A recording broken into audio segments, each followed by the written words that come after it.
Hello guys, welcome to my new video. आज खूप दिवसानंतर मी व्हिडिओ करतो आणि बनवतो आहे. याच्या मागचं पण एक कारण आहे. माझी बाईक 2-3 दिवसापासून जेव्हापासून रिपेअर करून आणली आहे. थोडंफार मायनर मला गोष्टी त्याच्यामध्ये दिसतात की ते रिपेअर केले पाहिजेत. आणि आपण आता मी बघू शकता अथर्व, आम्ही दोघं निघतो आहे ठाण्याला. कारण तिकडूनच बनवलेली बाईक तिकडेच रिपेअर करूया. तिथून पाठवून टाक, असं पाठवून टाक, असं नको. हां,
अथर्वचा काय अजून पत्ता नाही आहे.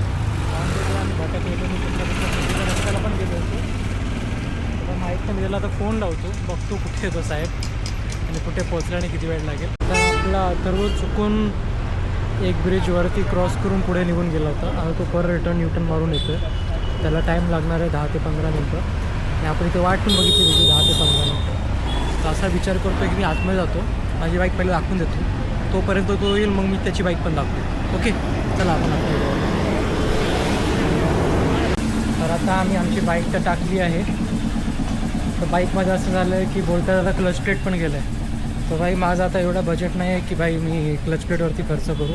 तर नॉर्मल आपले जेवढे गोष्टी होत्या जे रिपेअर करण्यालायक आहेत त्याची जास्त गरज आहे. की हँडलमधून आवाज येतो आहे, मागच्या ग्रिलचे 2 स्क्रू आहेत, सीटचे 2 बोल्ट नव्हते आणि हॉर्न नव्हता.